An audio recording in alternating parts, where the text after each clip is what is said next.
Assalamualaikum warahmatullahi wabarakatuh. Hari ini kita akan belajar mengenai materi gerak pada benda. Sebelum kita belajar mengenai materi gerak pada benda, mari kita perhatikan gambar yang ada di layar HP masing-masing. Nah, gambar yang ada di sini adalah gambar mobil balap yang sedang berpacu di arena atau sirkuit balap. Kira-kira, atau saya bertanya, pada saat mobil berpacu di arena sirkuit balap, mobil tersebut bergerak apa diam?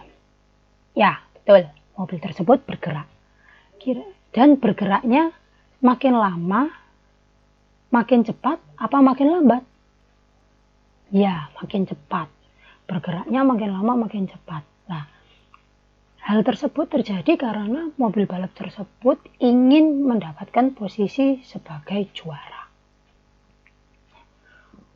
Berarti ada beberapa faktor yang menyebabkan mobil tersebut bisa juara. Salah satunya adalah faktor kecepatan dan juga percepatan. Nah, kira-kira anak-anak tahu nggak sih apa itu kecepatan dan apa itu percepatan? Untuk menjawab pertanyaan tersebut, mari kita belajar mengenai materi ini lebih mendalam.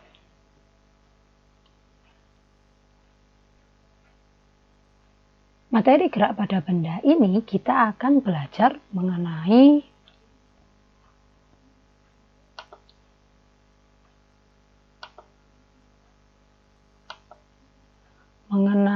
yang pertama gerak.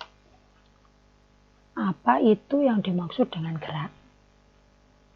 Terus yang kedua itu gaya. Gerak itu bisa disebabkan karena adanya gaya. Gaya itu bisa berupa tarikan atau dorongan, macam-macam gaya. Terus itu gaya itu bisa menyebabkan apa saja. Terus yang terakhir ada hukum Newton. Gerak. Benda bergerak terhadap titik acuan. Jika jarak atau posisi kedua benda itu berubah. Jadi suatu benda dikatakan bergerak jika ada perubahan dari patokannya atau benda lain. Kereta ini dikatakan bergerak jika kereta itu meninggalkan stasiun, maka dia bergerak. Tapi kalau kereta itu berangkatnya dari stasiun, tetap ada di stasiun yang sama, berarti keretanya tidak bergerak. Jika kereta itu bergerak, berangkatnya di stasiun, terus dia melaju meninggalkan stasiun mula-mula dia ada. Itu namanya bergerak. Gerak itu bisa dikatakan bersifat relatif. Ya. Maksudnya apa? Nah, gerak suatu benda selalu bersifat relatif. Bergerak atau tidaknya benda ditentukan oleh keadaan si pengamat terhadap benda tersebut. Jadi kenapa kok disebut relatif? Jadi gerak itu ditentukan oleh siapa yang menjadi pengamat. Salah satu contohnya ya, pengamat di tepi jalan pasti melihat bahwa kamu sedang bergerak bersama mobil. Jadi kalau sampean duduk terus duduk di dalam mobil yang bergerak, pengamat atau orang yang ada di tepi jalan mengatakan bahwa kamu bergerak bersama mobil. Namun kamu yang sedang berada di dalam mobil, sampean duduk di mobil, akan melihat bahwa orang yang ada di tepi jalan bergerak dengan arah yang berlawanan dengan arah gerak kamu. Jadi, sifat relatif gerak bergantung pada titik acuan yang digunakan. Tergantung pengamatnya itu menggunakan patokannya apa. Titik acuan itu patokan. Jenis-jenis gerak.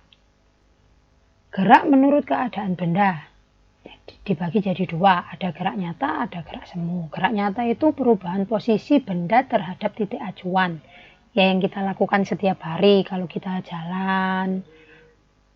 Kalau gerak semu sebenarnya diam, namun yang teramati oleh pengamat seolah-olah bergerak. Contohnya matahari. Matahari itu kan bergerak seolah-olah dari timur ke barat, padahal yang bergerak adalah bumi, melakukan rotasi dan juga revolusi terhadap matahari. Gerak menurut bentuk lintasan. Nah, gerak menurut bentuk lintasan itu dibagi jadi 3. Ada gerak lurus.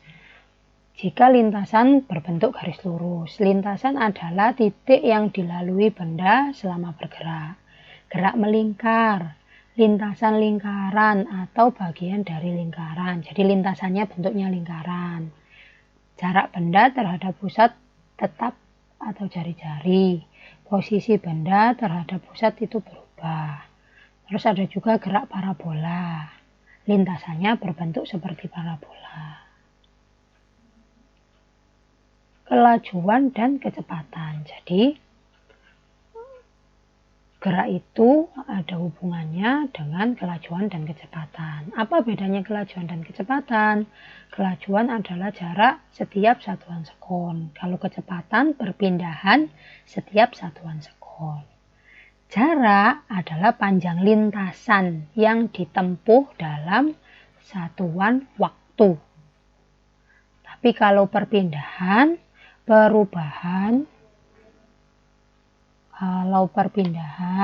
itu perubahan kedudukan dalam waktu tertentu.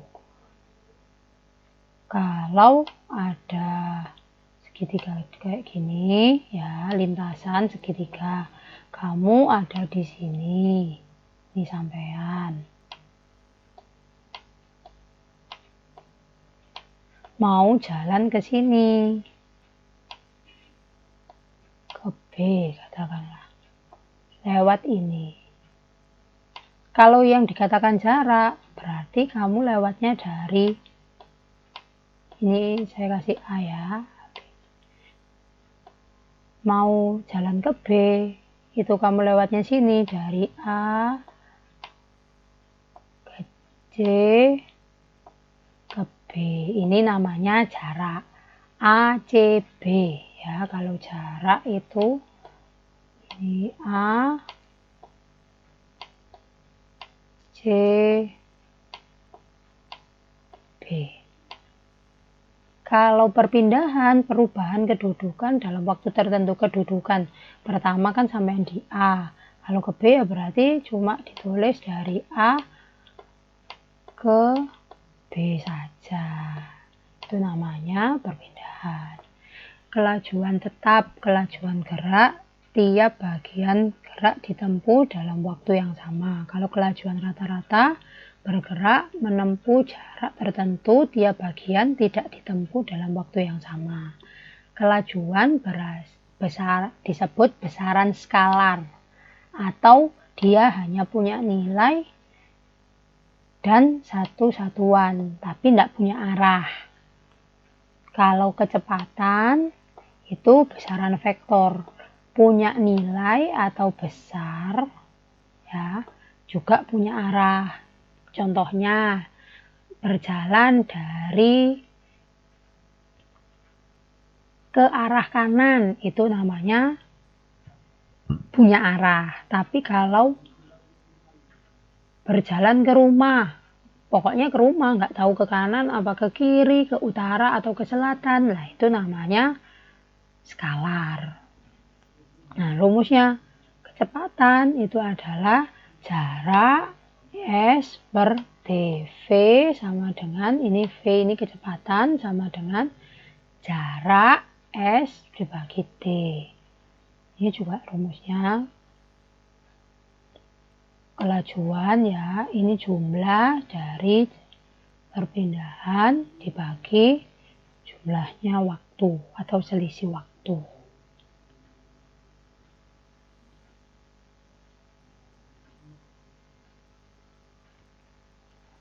Ini adalah contoh soal kelajuan dan kecepatan. Sebuah mobil berjalan dengan kelajuan 10 meter per sekon. Melintas dari Bogor menuju Puncak. Perjalanan ditempuh dalam waktu 2 jam. Berapa jarak antara Bogor ke puncak? Yang diketahui adalah kelajuan. Terus dan juga waktu. Waktunya karena jam diganti atau dikonversi menjadi sekon, 2 jam jadi 72. Untuk nyari jarak tadi rumusnya kelajuan kan V sama dengan S per T. Jadi kalau yang dicari S sama dengan V kali T. V-nya 10, S-nya 7.200. 10 kali 7.200 jadi 72.000 meter. Kalau dijadikan ke kilometer dibagi 1000 jadi 72 kilometer. Tadi berdasarkan lintasannya, gerak itu kan dibagi jadi gerak lurus dan juga gerak melingkar dan gerak parabola. Gerak lurus itu dibagi lagi jadi 2. Ada gerak lurus beraturan atau yang disingkat dengan GLB adalah gerak suatu benda pada lintasan yang lurus dengan kecepatan tetap. Makanya V-nya ini tetap lurus terus ini grafiknya. Mulai dari awal sampai akhir. Tidak ada perubahan kecepatan. Kecepatannya sama atau konstan. Selanjutnya, percepatan. Percepatan adalah bertambahnya kelajuan tiap selang waktu tertentu. Nah, lawannya percepatan ada perlambatan. Kalau sampai ngerem, mau sepeda, itu namanya kan diperlambat supaya berhenti. Berkurangnya kelajuan tiap selang waktu tertentu.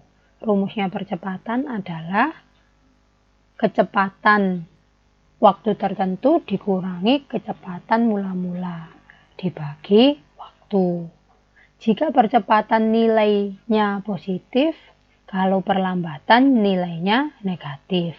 Untuk nyari kecepatan waktu tertentu, nih ya, untuk nyari kecepatan waktu tertentu, itu rumusnya kecepatan awal dikali kecepatan awal, maaf ya. Jadi untuk nyari kecepatan tertentu atau kecepatan pada waktu tertentu, yaitu kecepatan awal ditambah percepatan dikali waktu.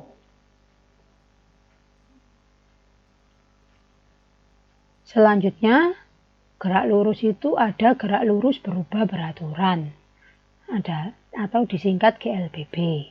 GLBB adalah gerak lurus dengan kelajuan yang selalu bertambah secara teratur. Dengan kata lain, percepatannya tetap. Jadi kalau yang GLB, kecepatannya tetap. Kalau yang GLBB, percepatannya tetap.